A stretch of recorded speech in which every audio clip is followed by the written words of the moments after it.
am Jeremy Thake. I'm a principal program manager at Microsoft, specifically in the Microsoft Graph team. I've done 2 tours of duty at Microsoft. My first tour was in marketing, and now I'm actually in engineering, driving kind of the rollout of the product itself.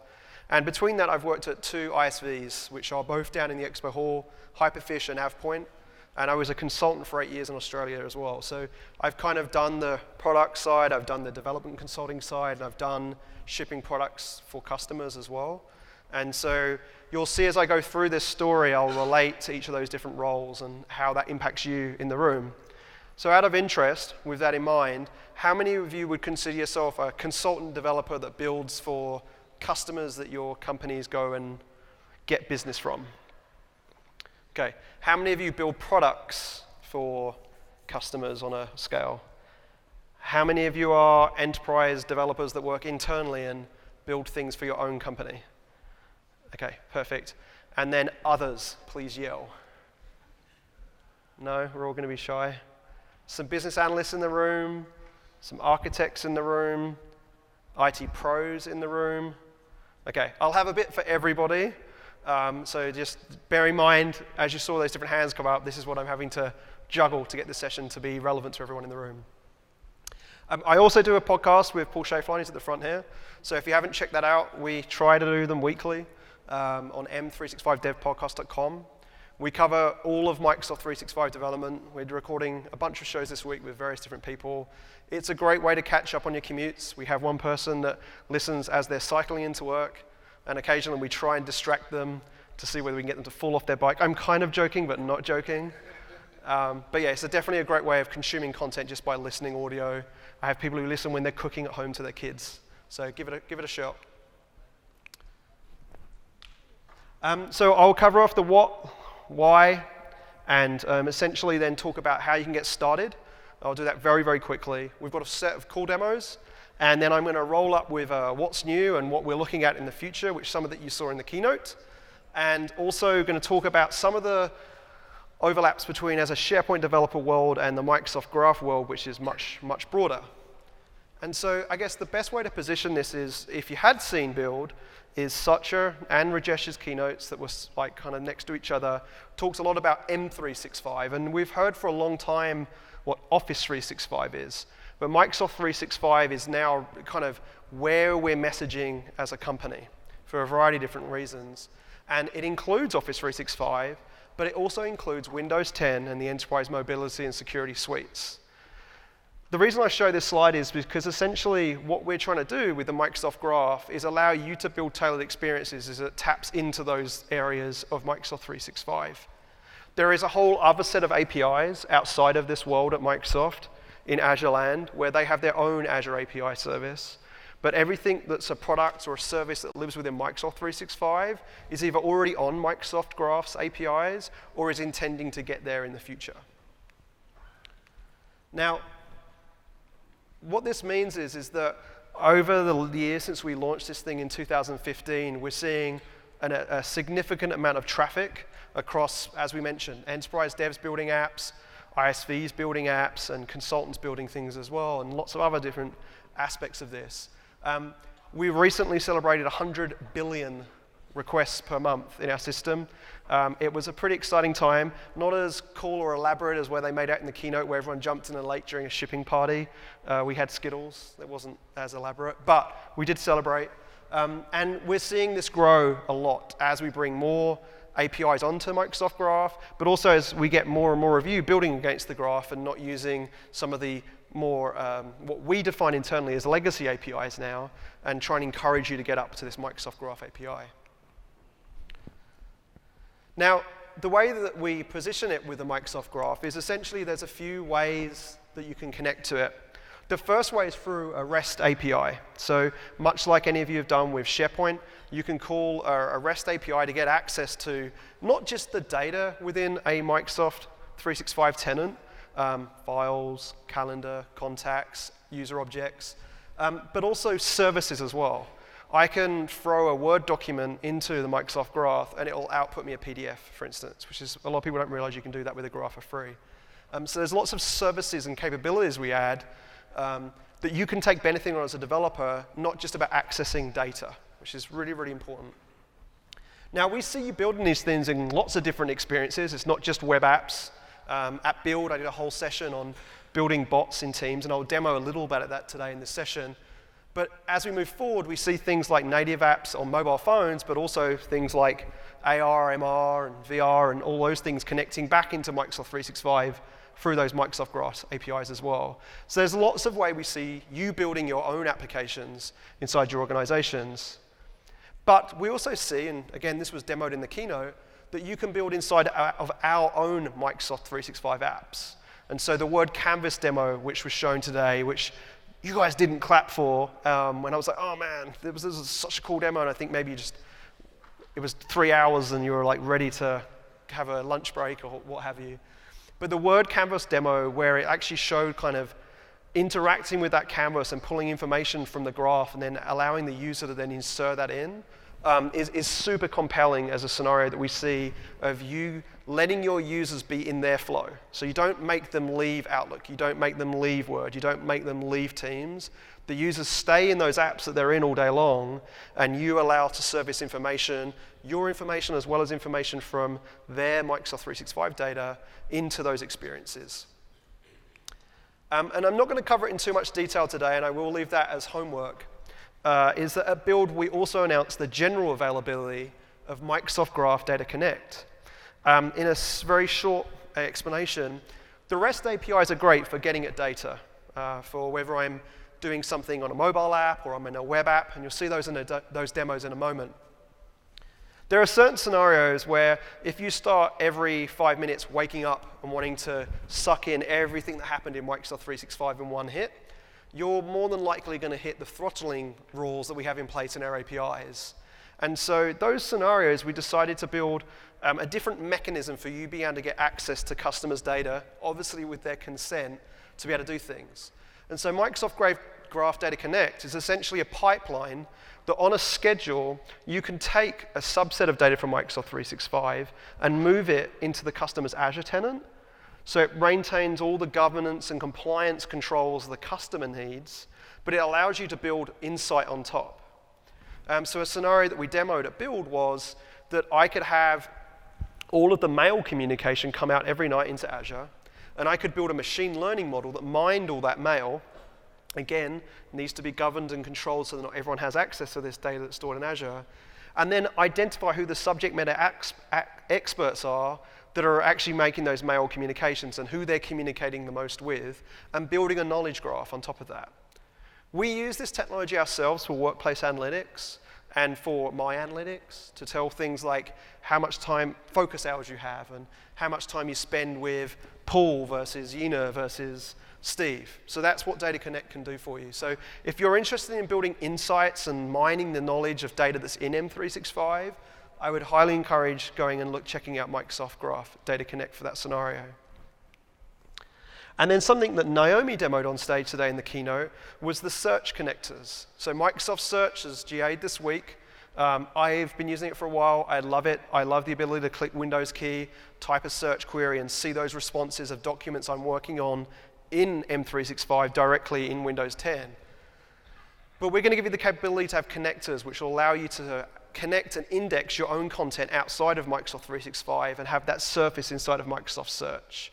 There are some really, really cool scenarios you can get going with this. And so if you're interested in that, I'm happy to spend more time deeper on that and introduce you to some of the PMs that are here dedicated to talk about that with you today or this week. But definitely keep an eye on that if you're doing anything around wanting your users to go to one single point to search for something across your entire enterprise, and you want that to be Microsoft Search. These connectors are going to really unlock those scenarios. Now, this is a bit of an eye chart, but bear with me, because if you go and take a look at some of these other build sessions that are on demand, it'll explain in more detail. The graph, in essence, is really about you building one of these experiences at the top, whether it's a web, a native mobile app, it's a bot, maybe you're building a Microsoft Flow. And there's different components you can take advantage of, which we provide for you, and I'm going to show you some of those today. And as an example of slicing this, if you're building a web app, you're going to be using identity to authenticate the user that you're signing to that web app with. And you can take advantage of some of our web components that we provide in preview right now to build your application quicker. And I'll demo that later on. This is going to be using the REST APIs, and you're going to be accessing all that data in Microsoft 365. But just as another example, you could be building a fully automated app here that didn't use your user authentication flow. So it's not signing it in as Jeremy or signing in as Paul, and when it calls the graph, it would be returning my calendar data or it would be returning Paul's calendar data. You can sign in as an application, and that application can do things. You'll hear that being called app-only flows a lot. And so just as a call out, there's lots of different approaches to getting at Microsoft 365 data through the graph, and the auth story is one that you should really kind of pay attention to the different approaches you can do. And we've got a lot of documentation that will kind of teach you the different ways you would use this across your apps. Now, as I mentioned, we've got a lot of coverage across the Microsoft graph. And obviously for people in this room and at this conference, SharePoint and OneDrive is obviously the most beneficial ones for you to go and get access to files and SharePoint lists. But we can get at things like mail and Teams conversations and planner tasks. But we can also get at things like Windows Timeline. I have the ability to post directly into the timeline on Windows 10 and allow your users to have very easy, quick launches to go back into the experience they're in one of your applications. And so there's lots of what we call resources that you can go access and get at across those different things. Being very candid, the most accessed resource on the Microsoft graph is the user objects. So anything to do with Active Directory, accessing users, their job titles, their mail, their phone numbers, where they're located. That's the most common calls we get on the graph. Anyone think they know what would be the second top call on the Microsoft graph? No MVPs can answer these questions. Drive items is the fourth most common, second most common. What do you think is the most popular thing that we're accessing from a user's data? My Manager. Well, that kind of counts as an Active Directory, which is number one, Paul. Thank you. Anyone else?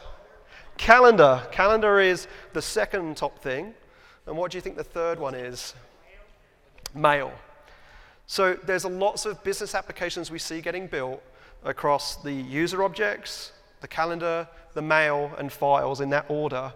And a lot of the things you'll see down in the expo hall that ISVs are building on top of the graph is touching those nodes. But we are starting to see, as Planner and Microsoft to do, strategy as a product moves forward and gets more aligned. We're seeing a lot more traction in tasks, for instance, as well. So the graph is very broad, and my kind of guidance to you guys is that to think about this as what value of the data is that your users are using every day in Outlook, in To-Do, in Teams, and other applications that Microsoft 365 allows, and how you can bring that data into a way that makes sense in the business applications that you're using. In a lot of cases, you may already have built your own calendar repository where you're storing information, or a contacts list in your own enterprise applications. There is no need to have those things. You can essentially throw them away and just use your user's contact list or use your user's calendar to store your events that your business application's creating or editing or deleting, and therefore build your apps quicker in your own experiences. And so this is an intro to the Microsoft Graph Giraffe. Graph. Okay, come on, this is a tough crowd. It sounded way better after a few drinks at Ignite when we came up with this. And what I wanted to just show you was how to get started. Now, based on the hands, I will do this demo. Your hand gestures made this more obvious to me. So if I go over to one of my alter egos, Megan, if I come over to graph.microsoft.com is easier to remember.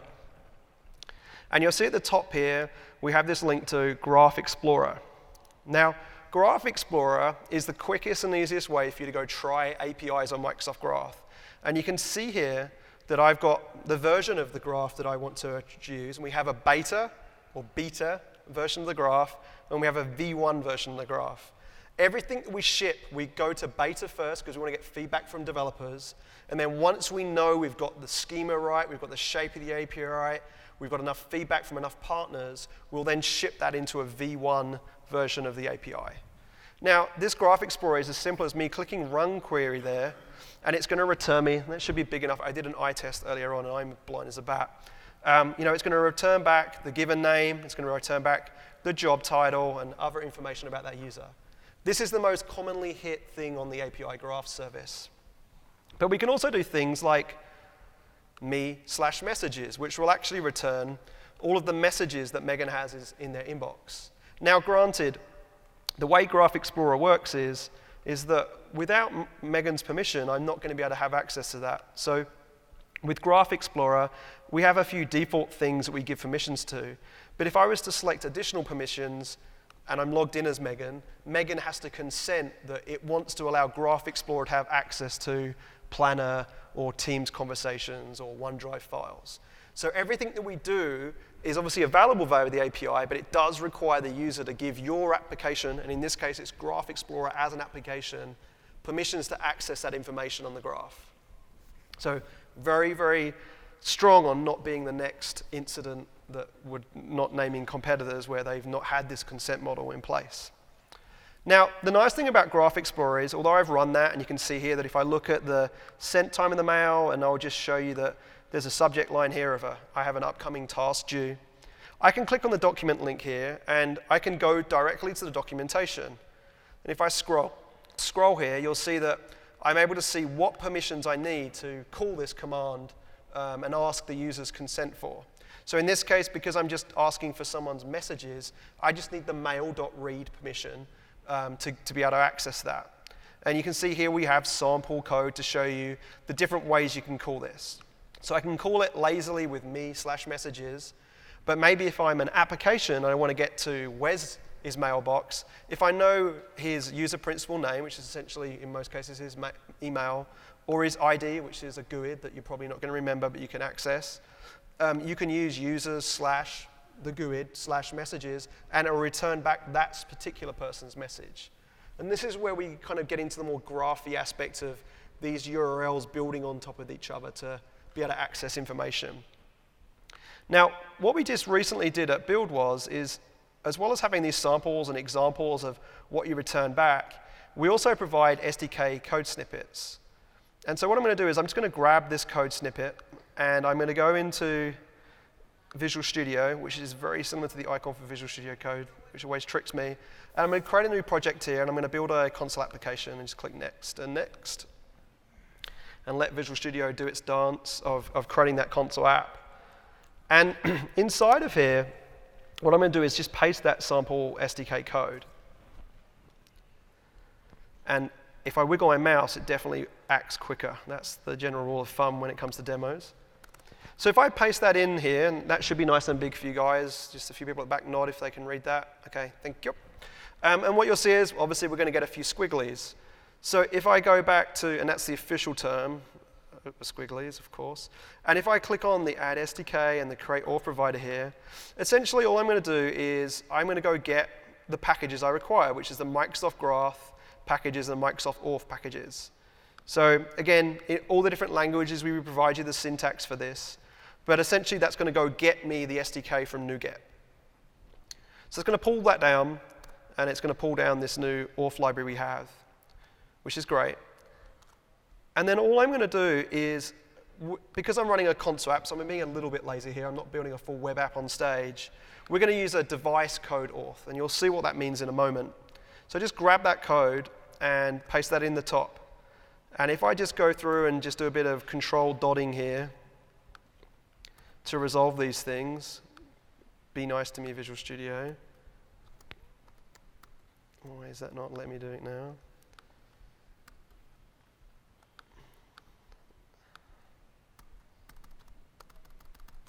Wonderful. Thank you very much, Visual Studio. All right, well, I'm not going to troubleshoot why it's not giving me IntelliSense on stage. So here's one I made earlier.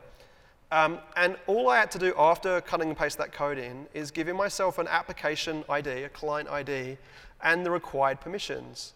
So in this case, I'm calling the graph client, I'm doing me.messages, and I'm requesting that information and calling that async.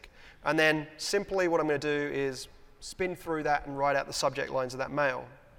Now, this is a very simple sample, But the benefits of doing this is just to highlight that we have these SDKs that we recompile on a weekly basis as new things come on the API.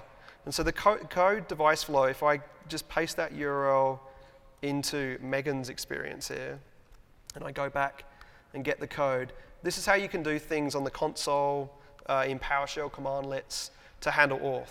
And so you can see here that I'm going to sign in as Megan, and that's going to then go tell in the background Azure that the console application that's running can run and is trusted, and then it runs that through and outputs that code.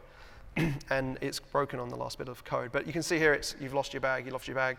So you can see that I've been demoing a bunch today, and if I go into Outlook.com as Megan, you'll basically see that there's a bunch of your upcoming bag, you've lost your bag, you lost your bag, you lost your bag. So you have the ability to use the API to essentially query and get back whatever you like. So in this case, I'm just getting back the sender and the subject, and I'm writing the subject out to the console window, all with a few lines of code. And then the magic really is that you have to create an application and get a client ID, and then you have to allow the user to consent the permissions. Now in this case, I've logged into this particular demo before, so the bit you didn't see is when I logged in as Megan, the first time the application was run, it would have asked me if it's the first time it was run, hey Megan, this application that Jeremy just created on stage requires mail.read, are you okay? And Megan would consent it, and then this application would have run with that consent and then given back all that information. So it puts the control of the data in the user's or the organization's hand, but it allows developers to build and code for that scenario. And that will be important, and I'll bring that back later on in some of these other demos. So that's as quickly as you can get started in there, and we have lots and lots of other tutorials and training you can do at your own pace of following through and building these, not just as a console app, but as a web app, or a React developer, or a Node developer. We've got lots of different tutorials and flows as a graph developer you can get going with. So that was just one quick demo I wanted to highlight. Now, as we mentioned, there's lots of other ways that you can build apps. I'm not going to cover all these scenarios today, but what I wanted to talk about was just one particular scenario we showed at Build. Now, again, at the bottom, this was Breakout 3082 that Daryl and Jason Johnson did. I highly recommend checking this out. I will just show this just to kind of light some kind of ideas out for you that are building enterprise devs.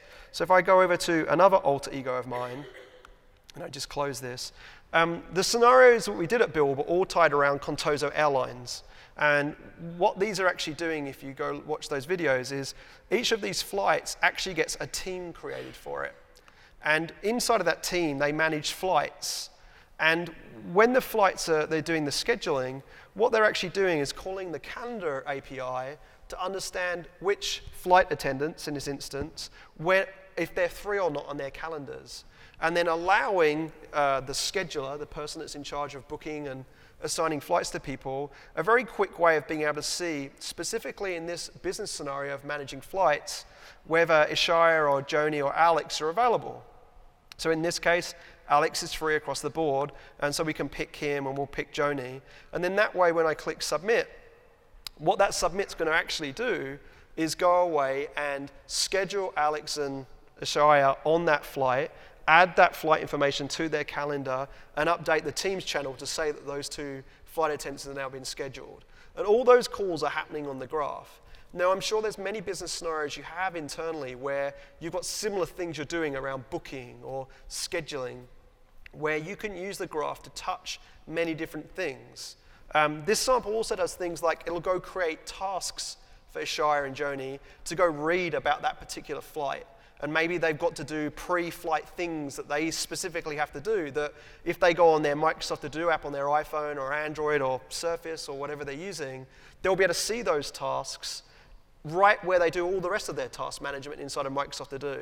They don't have to come back to a flight management application that you've built. They can just see those tasks directly in the experience that they're using. And there's immense value in, again, keeping people in their flow. They think tasks, they go to Microsoft To Do. They think calendar, they go into the calendar on their app. They don't want to go log into flightteammanager.azurewebsites.net. Like, there should only be a few people that have to go into these administration type experiences. And so the graph's very powerful from those scenarios of being able to create that data where your users are working. And so that's just one example here of how you can do that. And sorry, I didn't show you the code, so let me just quickly show you that code here. And so in this instance, with the getting the calendar view, what we're actually doing is we're just saying that in the graph service, there's a function called getCalendarView. We're passing the token through that the user has. And if you're using SPFx, there's already a token you can immediately grab. So you don't have to worry about authentication at all to be able to make some of these calls.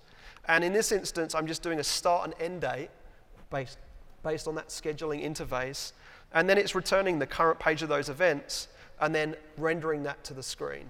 So it's very, very simple to get access to people's calendars and looping through those users that are flight attendants that are available for that particular flight. Now, this sample is actually open sourced. Sorry, I have many personalities here, and I'm just trying to make sure so all of our graph examples are on github.com/Microsoft Graph. And if you searched for Contoso Airlines, that would be the sample. And that's the full build-out sample, so you can run it in your own local environment. You can actually, it has all the README setups here of what you need to do to get that running inside of your own tenant. So then be able to demo that internally to maybe a team and be like, hey, look, we could take this sample and customize it for our own scheduling environment and get that running. So we try our best to make sure that what we build is what you can take into production. And so I'd love to hear from you if this is something you would do. So I wanted to get a little bit more practical and show a real world scenario here. And so I want to just invite up Wesley to talk about add-in 365, and I'm going to switch screens and remind him to turn on his microphone. Wes is actually part of a secret society called the Microsoft Fellowship of the Graph. No, she's not a secret society. I know, right? Everyone knows about it. And so we've been working with him closely on the new things that come on the graph. And I thought, rather than trying to show hypothetical Contoso Airlines demos, that Wes could just show something that he builds for actual customers and walk through some of those things. So take it away. Yeah, cool. So what we're looking at is a SharePoint communications site, which is a home site for a particular business unit within this demonstration environment. So you've got the sort of normal things you'd find: global news, local news, bit of Yammer, some countdowns and videos. And then we've got this custom SPFx web part. Now this web part is graph enabled, and not only is it graph enabled to the Microsoft Graph, it's actually using the SharePoint framework to call custom APIs using the authentication piece. So what we're doing here is we're calling out to the Microsoft Teams endpoint for this particular user, finding out the joined teams, which projects they're involved with within the business unit. We're using things like the OneDrive API to store personalization information. So the little pins you can see there that allows the user to pin to the top, that's actually held in their OneDrive. With a team selected, we then dive in a bit deeper to the Teams API. We're going to be able to grab things like the channels. If I go into the particular channel, we're going to be able to look at the drive items within that channel as well. So this rich immersive experience hosted on a SharePoint page is actually jumping into a number of services across the Microsoft 365 platform. And this is giving that particular user an experience which is really focused on what they need to jump to. So yeah, it's not going to give you a replicable thing. It's not trying to repeat the Microsoft Teams app. It's just giving that user an ability to go from sort of a glorified bookmark experience, jump in from the home page, go to the project they were working in, maybe go straight to the document, and that's going to link off to Word Online or PowerPoint Online. And all this stuff is secured, as Jeremy said, through the Microsoft Graph AAD token that the SPFx framework gives us. So we haven't got to sort of do an auth dance. We can just install this, deploy it into the tenant, and SPFx takes care of auth for us. Now, from a deployment point of view, dead simple. We've got some test rigs. We're using the auth code during an Azure DevOps pipeline to test the APIs. We're brave. We use a lot of the beta APIs in our pre-release software for the customers, so we test those in the same manner. So this is one example of how you can drive an experience you need for your business using Microsoft Graph in a SharePoint context. Obviously, Jeremy's mentioned bots and Office add-ins and stuff like that as well. And our full suite of productivity apps at Add-in 365, we cover and touch those different parts. So that's just one example of what you can achieve. That's awesome. And so just to kind of explain this for any SPFx kind of people in the room, how is it doing the permissions to, say, get Planner up here? Because by default, SharePoint doesn't have any permissions to go access Planner. So in the SPFx manifest, you declare the Microsoft Graph permissions that you need. So groups read, write, all in that particular instance. In that manifest, you then install it into your tenant. Your tenant admin is sort of sweet-talked into giving it trust. Because once you give SPFx trust to that endpoint, you're effectively giving it to the entire tenant for any SPFx component, so you do need to be careful, unless, of course, you run these in isolated mode. So you define that in a manifest, so it's manifest-driven, like most of SharePoint framework, and that allows us as an ISV to sort of talk to the security team, the CISO team, and say, hey, look, our web part is going to access this personal data, it's behaving in a delegated fashion, so we're not using app only in this particular context, so if you don't have access to the data, you don't see the data. Mm-hmm. And in terms of the experience with the connect that you mentioned about the beta APIs, like just so everyone knows, like we don't actually support beta in production, so you do that knowing full well that we could change you. So the difference between beta and V1 is, as an example, we may change the schema that's returned for a particular API, the search API that's just coming, like Teams. Teams has got some beta APIs at the moment where he's giggling at the front because he was telling me about this earlier on, where the schema has actually changed. And it's in beta, we have the right to do that. With the V1 endpoint, we don't change that schema. That's a contract that we have with you as developers that you will never be in a breaking way on V1, but we do reserve the right, because of feedback, that we will change that schema in the beta aspect. So it's a good point. Like we want to be as clear as possible that if it's something you really want to do, like in this case with that in 365, yes, you can, but you have to be aware of the risks of that schema changing, and this would break your code unless you've got some kind of defense mechanisms to kind of catch those changes. And you've got to handle it sensibly. So this web part can run in GA or version 1 or beta, and the customer can take the choice of which flag to toggle, and it gracefully degrades. So, for example, with the Teams API in beta has been quite up and down, and they've changed the schema quite frequently. Yes, you can DevOps that quite quickly, but you can still have 30 minutes of downtime where that particular API is just not giving back the right JSON, and your web part needs to deal with that correctly. Another thing that's often overlooked when considering graph calls is things like batching.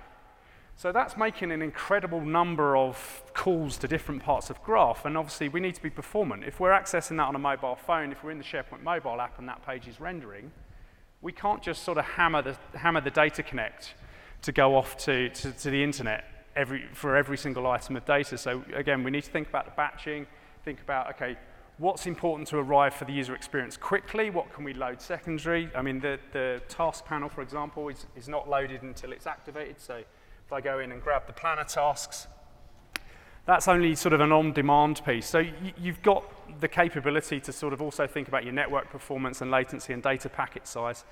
And I know we talked quite in depth just before build around good behaviors of doing, like in SQL, you used to do select on the exact columns you need. With Graph, you should be really thinking about adding the select monikers onto the URLs to sort of minimize the data payload that you're coming down the wire, because by default, it gives you a fairly succinct collection of data, but even that is unnecessary for most calls. You're going to get a user object when you really want just the ID. Right. Ask for just the ID. Yeah, that's great. I appreciate you coming on stage and sharing that, and you can feel free to talk to these guys afterwards, but I think this is a great example of what you can do with the graph and genuinely help your users to be more productive and stay in the flow inside of, in this case, inside of SharePoint. So thanks for sharing that, mate.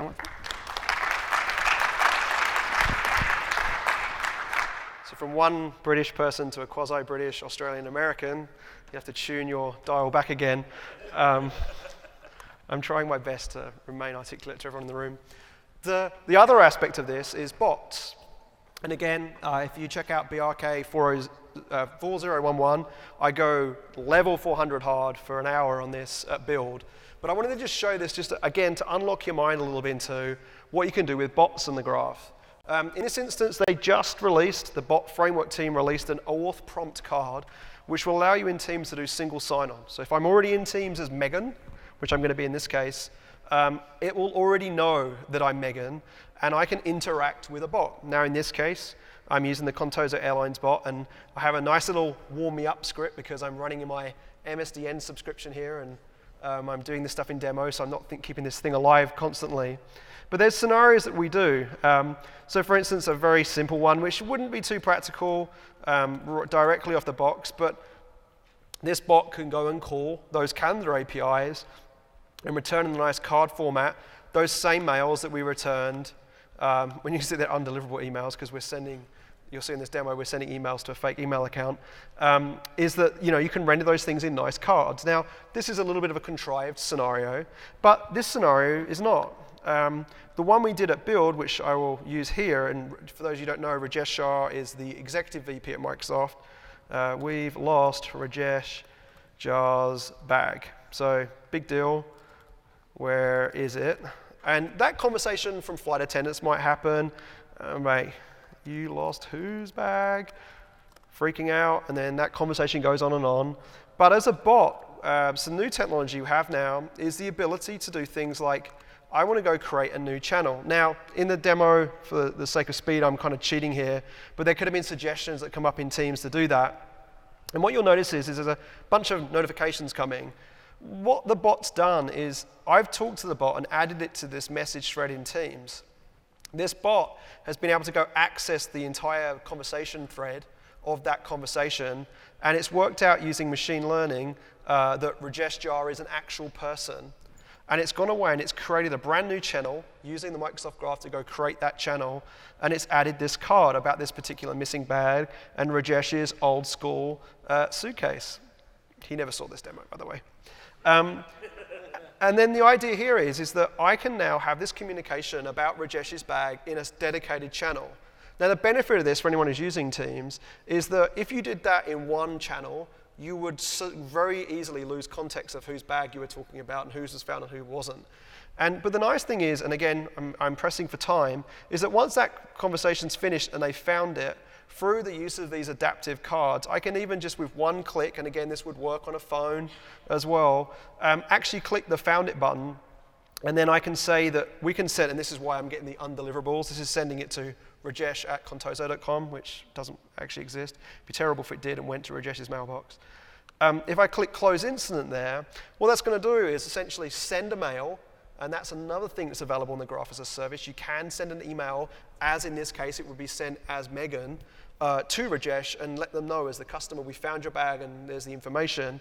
But what you'll see is that it archived that channel too. So it's cleaning up the channel that no longer exists, and then allows that workflow to carry on as new bags get lost and new channels get created. And all that bot was doing was calling various different graph calls to create the channel, delete the channel, post messages as adaptive cards in that channel, and listen to that channel to see whether that bag was found, or if there was a status update on that bag, it would suggest maybe emailing Rajesh to say there's been progress on where it's, where they think the bag is, for instance. And so there's some really cool scenarios where the graph can be plugged into bot aspects, where the bot's listening and then doing things in the background like creating channels, or it could be creating SharePoint sites or creating list items that you can kind of add, again, keeping your users in the flow within Teams and all through these graph-powered experiences. So that one's a great one if you haven't done anything with Teams yet. Again, that sample is open source as well. That one's relatively simple to get started following the setup instructions too. So just wanted to highlight that one and the use of the graph and adaptive cards there. Now, there were other scenarios that were covered around background processes, and I'll just kind of talk to these because I want to get some newer stuff that we didn't even show at Build for you guys to see. The first one was this scenario that every airline has new flights that happen on a daily basis, and those might be managed in a flight management system. But again, you could apply this to your enterprise systems. It could be a customer relationship management system where a new customer gets created. You could have an event that calls into the graph to go create a team and create a series of channels and add particular people in your organization into those channels, all using the Microsoft Graph. So there's a lot of provisioning scenarios that can happen based on events that your background processes are running. And in that case, that will be app-only scenarios. And then the analytical apps is that scenario of Microsoft Graph Data Connect. And the demo that they use was around that subject matter expert aspect where they ingest the emails every day into an Azure Cosmos DB, and then they run a machine learning algorithm over the top of it, which then takes insight and suggests who the subject matter experts are across various departments of Contoso Airlines. And then you can see that in a visual way in the web app that they built. So there's some great scenarios you can delve into in those particular sessions and get the sample code off of GitHub. Now, we announced a lot of new capabilities and APIs at Microsoft Build, but the ones I wanted to just quickly call out are specifically that I know that people have been waiting for is the Teams APIs for one-on-one chats and group channel conversations. The ability now to have those access to someone's one-on-one chats and have business intent or actions that happen. As an example, I can build an alert very quickly now because the API is there that sends me an SMS whenever I get a IM message from my boss, Yina, which I have set up. And those things weren't available until that endpoint was there in beta. And so there's lots of always new things iterating across all these different products that we have across of M365 that are now available on the graph. I often get asked, what about dynamics? Now, I don't have a great story for you today. We do have a good start to the story with Business Central, which is financials, which is the AEX platform, I believe. Sorry, there's 4 of them, and I always get them muddled. We do not have CRM support, dynamic CRM support in the graph yet, but it's something we're working on. We're also working on Stream, which is what they announced in the keynote this morning. So Stream will have an API that allows you to upload videos and download videos and upload metadata and get transcripts from a Stream inside of your own applications as well. Big scenarios there is going to be around Teams meetings. If you record a meeting now, it goes into Stream, and you'll be able to have access to that meeting recording and the transcript using the Graph API in the future. So there's some really cool scenarios that you can unlock, again, where your users are using our applications day to day, and you now have access to that data through that graph. But this is one for SharePoint users, and I was pretty sure that I was the one that raised this user voice 5 years ago when I was at AvePoint asking for this particular feature. And it was mentioned by Kathy in Vessa's session earlier on, but I just wanted to demonstrate it to you. How many of you guys are familiar with Postman? Okay, fair few. If you weren't aware, we created, or I created actually as part of our Fix Hack Learn internally, a Postman Collection, which allows you to essentially use the graph in the similar way to Graph Explorer, but inside of Postman. The benefits of this is that I can do it both as a user, so Graph Explorer is all about on behalf of Megan, as I demoed earlier, but also as an application. So in this instance, if I use the get app only token and run that, that's going to go get me a token here, and you'll see it's returning that. Thank you to the internet gods for this working. But what I wanted to demo is what we now have is this v1/sites. And if I run that using that app token I just got back, what you will see is it's going to return me a collection of all of the site collections that are inside that Microsoft 365 tenant. Now, for anyone that's worked with SharePoint for the last 10 years, this is a big deal. Because how did you used to do this in the past? Painfully is the responses from Wes. You used to use search. So the problem with using search is if you just created the site, it isn't going to be in the search because it's only just been indexed, or it might not have been indexed yet. And Jeff explained that they've been working really hard to narrow that window of how quickly the index refreshes. But the benefit of this /sites now, which will be in beta very, very shortly, and apparently it just works in V1, but there is a header change for it to work in V1, is that now you'll be able to get access to those site lists. So for instance, if you wanted to just build a tree of here are all the sites I have within my tenant and let the users see them, there's very many scenarios where you want to pick a site to then look at the document libraries, to then look at the files in that document library. This is going to be a really easy way of doing that. And so please check that one out. It was literally hot off the presses this morning. And you can check out the graph collections, again, in that GitHub repo. So that's a nice little neat thing, a neat thing that you'll see inside of that. And then the other thing that we showed at Build, which is brand new in preview, is the Graph Toolkit. So if I go over here, this is something that I will just have to run up, which is a view application. And we have a lot of feedback that we love that Microsoft gives you access to data via APIs, but we have a hell of a time making it look pretty. Wes' demo, there's been a lot of effort into adding 365 and making that Explorer that he showed there with tasks and planner tasks and files, making that visually look appealing. And we heard that feedback loud and clear. And what we decided to do, and I've made the same mistake as I did this morning. Sorry, you have to go to, no. Why is that not being nice? What we've done is we've created this toolkit that essentially allows you to, with one line of code, have a task view or have a calendar view that is using the Graph SDKs to make those calls and just gives you the rendering much like what you would expect if you were inside of Planner or if you were inside of our calendar. And so this is all, again, available in GitHub on the Microsoft Graph Toolkit repo. But if I go over to Megan here and just refresh that, what you'll see is that we'll have this sign-in control, which allows you to sign in and sign out. We'll render you the image directly from there, so you don't have to write any code to have all this stuff show up. We'll show you the agenda, and if I zoom out, you'll also see that we have tasks, and even a file picker that allows you to, with like drag and drop capabilities, upload documents into OneDrive for you. So you don't have to build the picker. I see a lot of smiles down the front here, so people have been through this pain. If I just do a side-by-side here and just, resolutions are always tricky to demo when it's 1080. But if you see here, we just see an MGT, Microsoft Graph Toolkit -agenda, and I want a group by date equals true. And that's what's rendering that calendar control here. All of that content is calling the graph just one line of code. Now, this has been done using web components, which is an open source standard now that Google started. Now, the benefit of this is, in this case, I'm using Vue. I am not a Vue developer. A lot of people will say I'm not a developer at all, but I got a few laughs for that. You can use these web components in React. You can use it in Angular. You can use this in any JavaScript framework or HTML framework you want to use. And so we've decided to do this completely out in the open.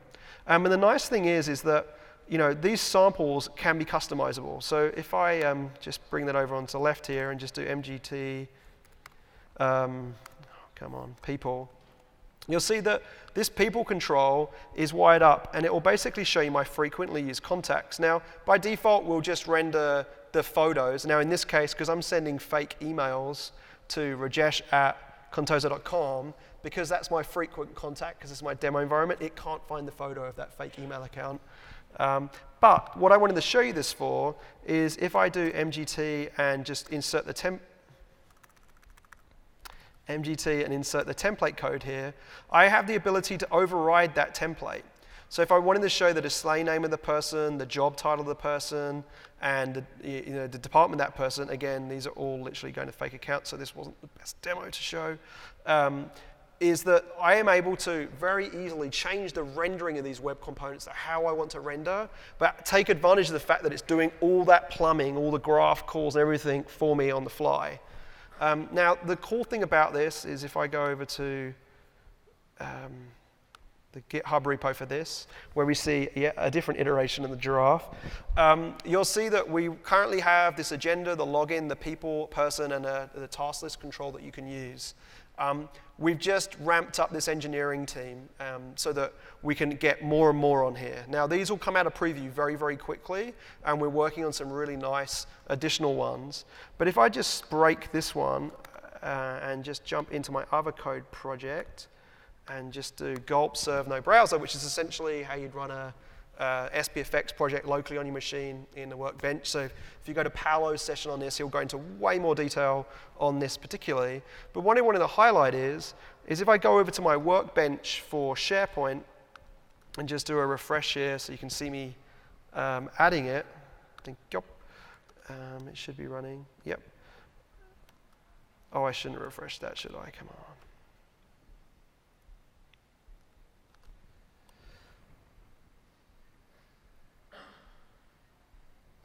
Did I stop the console app? Something's playing with my environment. Oh no.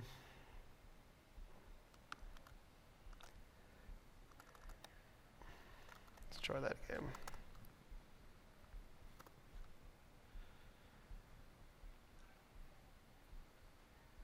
And so what you can see here is, if I just explain it, that this web part, the SPFx web part here is running, and I've literally been able to use a MGT-agenda, same web component in my SPFx web part.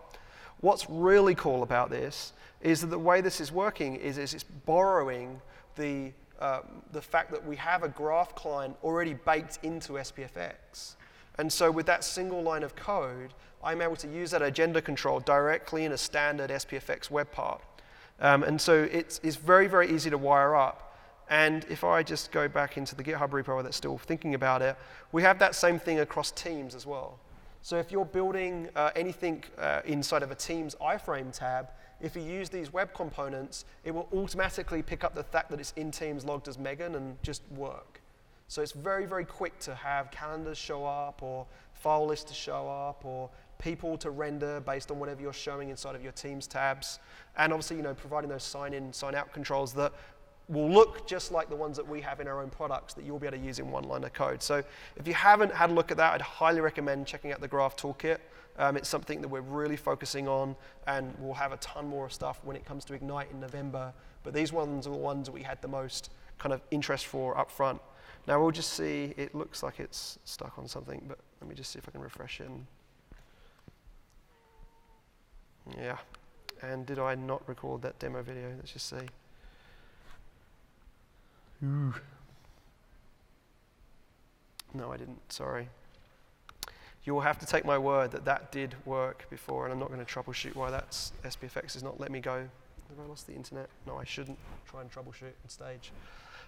Okay, and so then what I wanted to get to as well, and this is the reason the fact that I didn't show, but you have to just take my account, was I have had a lot of questions this week already from MVPs and for people that have kind of caught me in the hallways as SharePoint developers that have used CSOM or REST APIs for a long time, and asking, why should we use the graph? And it's a really good question that we've definitely got a better story we've had in the past around this. And so I want to just cover some of the things that I've been telling people about. Once this thing plays nice. The first one is that Jeremy Kelly has a session coming up, and Kathy Jew has already presented Investors One, and those PMs focus on Microsoft Graph APIs. Their sole responsibility with the engineering team within Jeth is to make sure that all of the API calls that exist right now on SharePoint CSOM and SharePoint REST are available in the graph. Net new APIs they introduce get introduced both to REST, CSOM, and to the graph. So the Pages API is available inside of REST and CSOM, but it's also available inside of the graph. And so it is the future direction to make sure that we have parity between your standalone SharePoint APIs and what you have across the graph, which is a lot broader. So that's one reason. The second reason with the graph is that it isn't just SharePoint and OneDrive you have access to.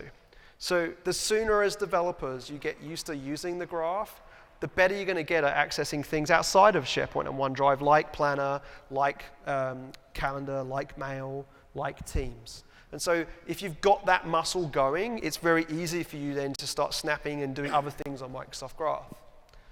And also take advantage of things like converting PDFs, for instance, from Word documents. Like all that stuff is available in that graph that you can take advantage of. Now, as I tried to brutally demo just then, and apologies for that not working, the graph client is also available inside of SPFx. So immediately you have access to an access token that you can use the Graph SDK to go call against other things. Now, if you do call services outside of OneDrive and SharePoint, as Wes mentioned, you will need to go through the admin flow to get SPFx to have permissions to things like Planner or Teams or Calendar for that particular user. But it's all railed into that experience. And if you're worried from a permission perspective on, I don't really want to grant SPFx, all SPFx web parts access to Calendar, there is a thing called isolated web parts, and Paolo will go into that in a lot more detail this week and actually demo isolated web parts where you can say this web part on the page can have access to Teams and Planner, but other web parts that are deployed with SPFx won't. So in the case with that in 365, we could have made that an isolated web part and only given permissions for that web part to have access to Calendar and tasks, and not the weather web part, because it doesn't make sense for the weather web part to have access to everybody's email, for instance. The real benefit of that aspect is that it puts the control of what things have access to what into the hands of the administrator, who is the one consenting what permissions are available to who, which you cannot do if you're using what we deem the legacy APIs like CSOM and REST. CSOM and REST will always just give you access to everything inside of SharePoint and OneDrive. Using Graph, you can get more granular on what you allow an SPFx web part to do and have access to, what you can allow a bot to have access to, what you allow a background service to have access to. Wes mentioned that, in some cases, all I need is the user ID. In some cases, all I need is the subject of the mails. That's all I need. And so you can get very granular with the Graph to not give you full read-write access to everyone's calendar. I can just give you granular consent to read people's calendars, for instance, and not even be able to get to the body of a mail is another example of a permission that we can get granular with that consent. And then I know it was announced as an SPFx futures with CSOM being able to support the .NET Core scenarios, but our Microsoft Graph SDKs already support that. So we see a lot of customers that are using .NET Core already for background services. Well, you can use the Graph against SharePoint and OneDrive with our SDKs that will work with .NET Core. So you don't have to wait for the CSOM libraries to support .NET Core. You can do that right now in the Graph, which is one benefit of the way we've done that. And then, as I mentioned, like with a few lines of code, with the web components there, with the Graph Toolkit, you can get up and running really, really quickly and have that data surface from Microsoft 365 inside of your different web experiences. Now, there are obviously cons to this, and this list will progressively be fleshed out after I get feedback from everyone from this session. But I did speak to a few people here this morning, and some of the things that we're readily aware of is the Graph is targeted to Microsoft 365. You cannot use the Microsoft Graph to access SharePoint Server or Exchange Server. So there are many ISVs are in the room that are having to build a product that they want to go to customers that are on premises, and they want to go to customers that are in the cloud, where they don't want to rewrite the same thing twice, once with the Graph and once with the legacy APIs. So that's definitely a scenario where, sure, the Graph's going to give you a little bit more of a heartache there, but for enterprise developers in a room that are already in Office 365, that shouldn't matter to you, because you'll already be able to access your data using the Microsoft Graph. Michael Espenson, I had a conversation with him this morning, puzzle part, who's joining Microsoft actually into the search team, which is going to be awesome. He's been an MVP for a long, long time, and the conversation I had with him this morning was like, look, I use PnP.js. I use that library all the time. It's just using all the SharePoint calls under the hood. It's really easy to use. It's really quick. Why should I go do another auth hop and handle the Graph? Now, and I totally get it. Like, there are definitely scenarios where you may not want to do that. And so if you're using PnP.js, no, there's no way I'm going to tell you to stop using it. But I think for the scenarios on the left where you might need to take benefit of going outside of SharePoint and OneDrive, the Graph is going to be something that at some point in time you as a web developer is going to have to take on. And so it's good to just have that muscle going now and start to actually use that. And then the last one is the one that we're closing. And so this morning we announced search APIs that we will have in beta very, very soon. That has been something that we don't currently have inside of the Graph broadly. And what the keynote didn't do was really explain it. And so I figured as my closing here, which is to give you a sneak peek, which we didn't even talk about at build, about what we mean by search APIs. If you're familiar with search today, and I've already mentioned one scenario, you want to get a list back of site collections. You use the search index to see all the site collections in your tenant. That's one scenario. Another scenario is that I want to find a particular file, but I want to find it across all the SharePoint sites, or maybe all of the OneDrive for Business for a particular user inside of that tenant. But there are broader scenarios that we see customers doing.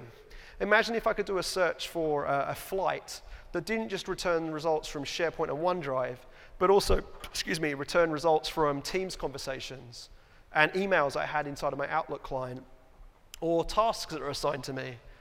The whole concept of Microsoft Search is that it's going to come across all of our experiences. And the API is essentially going to give you the same experience that is powering our own UI in our search box that you can then build into your own products. But it's going to be more than just SharePoint and OneDrive. It will add those other products and services as well. And then I already talked about this notion of connectors, which will allow you to have your own content be indexed as part of that Microsoft search experience. Well, that API, if you have connected content, will also return those results from your connected experiences once, obviously, we're out of private preview for that. So there is a search API coming to beta, and there's a separate initiative around connectors to get your additional data into that search experience. So if you're already using SharePoint search, you'll definitely want to keep an eye out for the Microsoft search APIs that will be available on the graph. And so that alone, I think, is going to be a bit of a tipping point for you on the way that you use SharePoint APIs today and how you will elevate to Microsoft Graph APIs that give you that search experience across all of Microsoft 365. Now, I will just quickly keep that up there. There is a photo in the thing. All these decks are shared, but I know people like to take photos. These particular breakout codes are from Build. I would highly recommend checking those out. There is some great content there that goes into the different types of apps you can build and the different kind of authentication flows that you might do to call the graph. As well as, like, we talk about particular challenges in the different apps, like with the background processes is more likely going to be where you see throttling hit hard. And so Peter Czerkeski actually does a great job of explaining the best tactics to handle throttling in your background process applications. And then obviously with a bot, we talk about like the challenges around the authentication flows and how you can leverage Azure resources, for instance. So there's some really good deep learning you can do in some of these sessions that are available on demand for free there. So that's one slide. And then just to recap, we have the Graph REST APIs. We have the Data Connect, which is a pipeline to take data back into Azure so that you can run Insight on it using things like Azure Data Factory. And then we will have in private preview in the summer these connectors which allow you to bring your data into our Microsoft Search experience. And then one last thing that I wanted to highlight. How many people in the room have signed up for the Office Developer Program? Ooh, you're missing out. Okay, so aka.ms/office, you should have done like finger puppets, Victor, as you walk by. Office 365 Dev Program. By signing up to this program for free, you get an Office 365 tenant. I feel like Oprah Winfrey. You get a tenant, you get a tenant. It will automatically renew every year. There was a lot of feedback we had that once you had it for a year, it would just terminate, and then you didn't have your own place to play. 90 days, thank you, Paul. And so what this now allows you to do is get that Office 365 tenant, go to Graph Explorer, sign up. You can go create calendar entries using the Post APIs. You can run Postman collections, and you can play with the graph with your own tenant rather than using your production work account. You didn't see me demoing the calendar or my tasks at Microsoft. It would scare you if you saw my calendar. Although this week it's pretty blocked out because of this conference, which is nice. The other cool thing about this is that we actually provide content packs. So if you wanted to go get a whole bunch of teams created with a whole bunch of sample data and conversations and groups and calendar entries, those content packs are available to run against those tenants, and we provide the open source scripts for those too. So that alone is super useful, just to see how we do that. And then what we're working on is a developer profile. So you'll be able to log into your dev profile, and you'll be able to tailor it. So if you're only interested in SharePoint and OneDrive and maybe Planner, the news and all the announcements around roadmap and the changelog of new things that are coming out will show up in this profile. So it's super useful, not just for that free tenant. There's a bunch of other experiences we'll get as part of this M365 dev program. Does that one license or 25 25 users? users, E3 in a tenant. Yep. So that's pretty solid as a giveaway. So all I ask is you get started today. It's one simple URL. And of everything you remember today, there is only one you need to remember, which is graph.microsoft.com. Go play with Graph Explorer, try our tutorials. And if you've got any questions, I will be wandering the expo hall for the next 2 days. So please come see me if you've got particular scenarios. So thank you for your time. Thanks, Wes, for coming up. And enjoy the rest of the conference.